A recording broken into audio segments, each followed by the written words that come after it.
زندگی کی آخری ترین حقیقت کو بیان کریں، اور وہ زندگی کی آخری حقیقت کیا ہے؟ یہ حدیث نبوی ہے، انی تارکن فیکم الثقلین کتاب اللہ و عترت اہل بیت۔ انی میں تارکن چھوڑے جا رہا ہوں، فیکم الثقلین تمہارے درمیان دو ثقلین۔ اب یہاں تھوڑی سی توجہ مجھے آپ کی درکار ہے کہ دیکھیں اللہ کا حبیب یہ ارشاد فرما رہا ہے کہ میں تمہارے درمیان دو ثقلین چھوڑ کے جاؤں۔ اب اگر ہم لفظ ثقلین کو ہاف کر دیتے ہیں، آدھا کر دیتے ہیں، تو کیا بنتا ہے؟ ثقل بنتا ہے۔ اور جب ہم دو ثقل کو آپس میں ملاتے ہیں تو ایک ثقلین بن جاتا ہے۔ اور عربی کا کلیہ کیا ہے، عربی کا قاعدہ کیا ہے؟ یہی ہے کہ جب دو ہم رنگ، ہم وزن، ہم شکل، ہم رتبہ، ہم اختیار، ہم منصب چیزیں آپس میں مل جاتی ہیں تو ایک جمع تخلیق ہو جاتی ہے۔ اگر سمجھ میں نہیں آیا تو مزید واضح کرو کہ دیکھیں ہم نماز ظہر پڑھتے ہیں، نماز عصر پڑھتے ہیں، اگر ہم الگ الگ پڑھتے ہیں تو نماز ظہر کہلاتی ہے، نماز عصر کہلاتی ہے۔ لیکن کہا نا میں نے کہ ہم رتبہ، ہم منصب، ہم اختیار، ہم وزن چیزیں جب آپس میں مل جاتی ہیں تو اب دونوں نمازیں برابر ہیں، دونوں کی فضیلت ہے، دونوں ہی نمازیں ہیں۔ تو جب نماز ظہر اور عصر کو ملا دیا جاتا ہے تو نماز ظہرین بن جاتی ہے۔ بالکل اسی طرح نماز مغربین ہے، الگ الگ پڑھیں مغرب اور عشاء کہلائے گی، جب آپ ملا کر پڑھ لیں گے تو مغربین کہلائے گی۔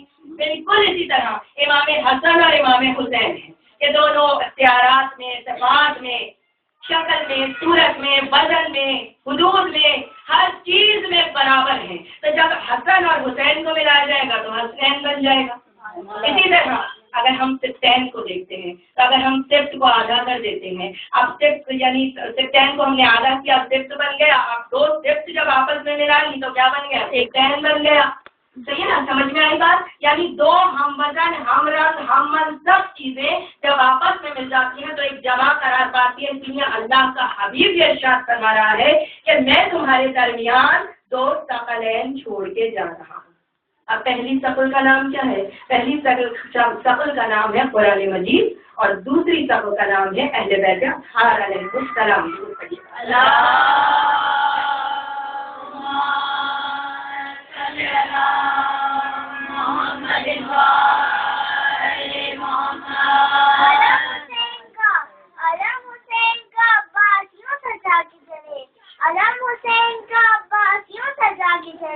کہ جیسے دوش پر خیبر کا در اٹھا کے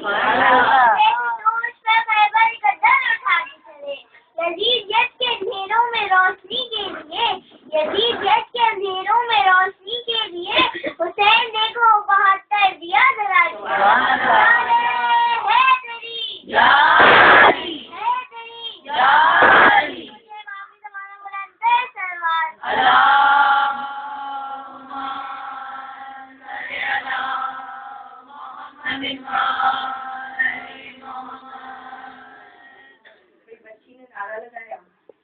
کہ جب اتنی چھوٹی چھوٹی بچیاں اتنے پیارے پیارے نعرے لگاتی ہیں تو قدرتی بات ہے کہ خیر مولا کا آل محمد کا ذکر سن کے تو بڑوں کے خون جو ہے محبت جوش مارنے لگتی ہے۔ تو یہ تو معصوم بچے ہیں کہ یہ بھی ان کا خون بھی جوشیلا ہو جاتا ہے۔ لیکن بہت سے لوگ یہ کہتے ہیں کہ ذاکرین جو ہیں وہ نعرے لگانے والوں کو ساتھ لے کے جاتے ہیں، وہاں ذاکر مجلس پڑتا ہے اور وہاں نعرے لگائے جاتے ہیں۔ تو میں آپ کو بتاتی چلوں کہ نعرہ زبردستی کبھی لگایا ہی نہیں جاتا۔ نعرہ جب لگایا جاتا ہے کہ جب ذاکر کی کوئی بات دل کو چھو جاتی ہے، اسی وقت نعرہ جو نہیں لگانے والے ہوتے وہ بھی نعرہ لگاتے ہیں۔ تو محسن نقوی کا بہت ہی خوبصورت شعر ہے جو میں آپ کے ہدیہ سماعت کرنا چاہتی ہوں کہ محسن نقوی کہتے ہیں، ادب کی بات کروں گا حدود کے اندر، ادب کی بات کروں گا حدود کے اندر، کہ جیسے دین بند ہے درود کے اندر، کہ جیسے دین بند ہے درود کے اندر۔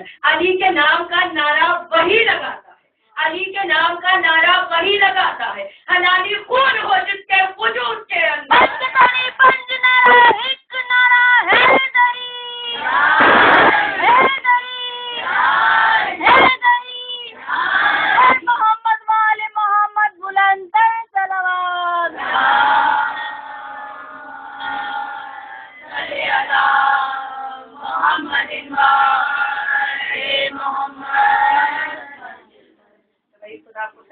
21 پر شیزا حسینی کے تصدق کے صدقے سے کہ آپ اسی طرح پر شیزا حسینی پہ آتے رہیں اور اسی پرتفاق طریقے سے بی بی فاطمہ الزہرا کو ان کے لال کا پستہ دیتے چلے گئے. تو اللہ کا حبیب یہ ارشاد فرما رہا ہے کہ دو ثقلین تمہارے درمیان چھوڑے جا رہا ہوں. ایک ثقل کا نام ہے قرآن مجید اور دوسرا ثقل اہل بیت اطہار علیہ السلام. اللہ کا حبیب یہ ارشاد فرماتا ہے کہ نہ پہلی چیز دوسری سے کم ہے، نہ دوسری چیز پہلی سے کم ہے. اگر یہ کہا جائے میں آپ سے سوال کروں کہ قرآن کتنا عظیم ہے تو جواب آئے گا جتنے آل محمد عظیم ہے. اگر یہ سوال کروں کہ بھائی آل محمد کتنے عظیم ہے تو جواب آئے گا جتنا قرآن عظیم ہے. اگر یہ میں پوچھ لوں قرآن کتنا بلند ہے تو جواب آئے گا جتنے آل محمد بلند ہے. اب آل محمد کتنے بلند ہے جتنا قرآن بلند ہے. بھائی اللہ کو قرآن کتنا پیارا ہے جتنے آل محمد پیارے ہیں. آل محمد کتنے پیارے ہیں جتنا قرآن پیارا ہے. یقیناً یہی جواب ہے کہ نہ آل محمد کی عظمت کم ہے نہ قرآن مجید کی عظمت کم ہے. لوگ کہتے ہیں کہ قرآن میں کسا کا ذکر ہے تو کیسی ہو جا کے صاحب کسا سے پوچھ لو. اگر قرآن میں حل عطا کا ذکر ہے تو جا کے صاحب حل عطا سے پوچھ لو. اگر قرآن راستہ دکھاتا ہے تو رہنما سے پوچھ لو. اگر قرآن مشکل ہے تو خود کے مشکل کشا سے پوچھ لو. ضرورت پڑے گا.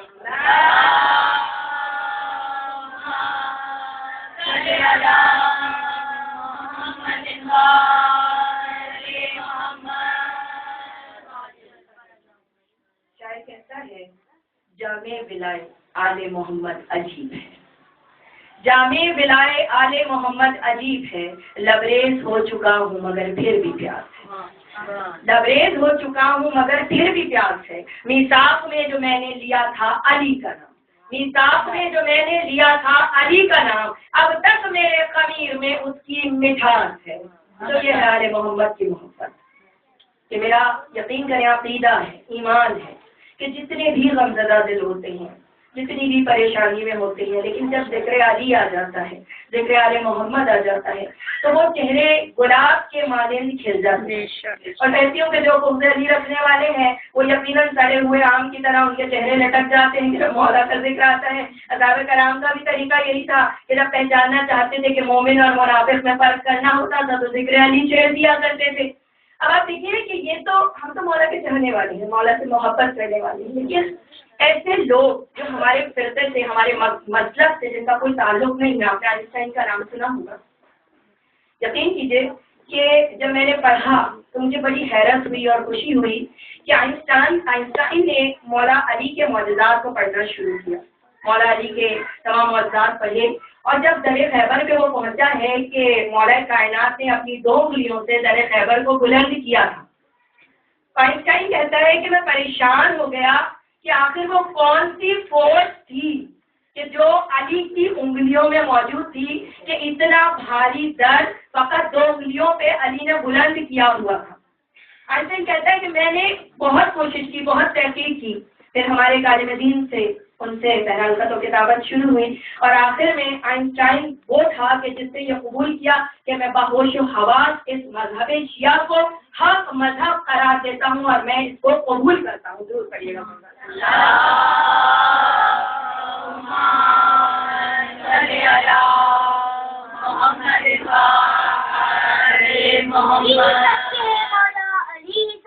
مولا برا لگے تو لگے، یہ فیصلہ ہے خدا کا، برا لگے تو لگے. اٹھاؤ بس میں سے اپنی علی کے دشمن کو، اٹھاؤ بس میں سے اپنی علی کے دشمن کو. نبی کا ہے یہ طریقہ، برا لگے تو لگے. ہے میری یار،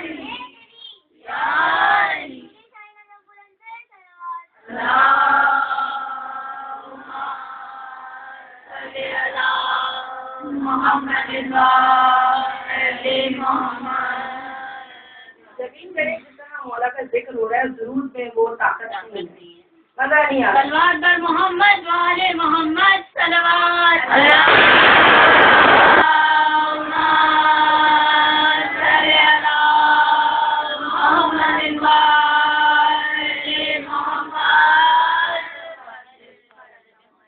یہ تو تھا آئنسٹائن لیکن انہوں نے مذہب کو بدل لیا. شاعر مشرق علامہ اقبال، جب علامہ اقبال کے اشعار پہ ہم نگاہ ڈالتے ہیں تو حیرت ہوتی ہے کہ کسی نے علامہ اقبال سے سوال کیا تھا کہ آپ کون ہیں، آپ کا مذہب کیا ہے، تو علامہ اقبال نے فقط ایک چھوٹا سا جواب دیا تھا کہ بندہ تو فقط بوترابی ہے۔ جو سمجھنے والے تھے وہ سمجھ گئے کہ علامہ اقبال کا مذہب کیا تھا، لیکن علامہ اقبال کی ایک نظم جو میں آپ کی سماعت کو ہدیہ کرنا چاہتی ہوں، اگر آپ کو پسند آئے تو ذات ضرور دیجیے گا، اس لیے کہ ذاکر کے ساتھ ناانصافی نہیں کرنی چاہیے۔ اگر کچھ پسند آئے تو بھرپور طریقے سے ذات دیا کریں، پڑھنے والا بھی خوش ہو جاتا ہے، سننے والا بھی خوش ہو جاتا ہے، اور وہ بیوی بھی خوش ہو جاتی ہے کہ جس کے اہل خانہ کا ذکر، فضائل اور مسائل یہاں بیان کیے جاتے ہیں۔ یہ شاعر مشرق علامہ اقبال کہتے ہیں، غم کا علاج اس کے سوا اور کچھ نہیں، غم کا علاج اس کے سوا اور کچھ نہیں، میری دعا ہے خاک شفا اور کچھ نہیں، غربت کی تیز دھوپ سے بچنے کے بعد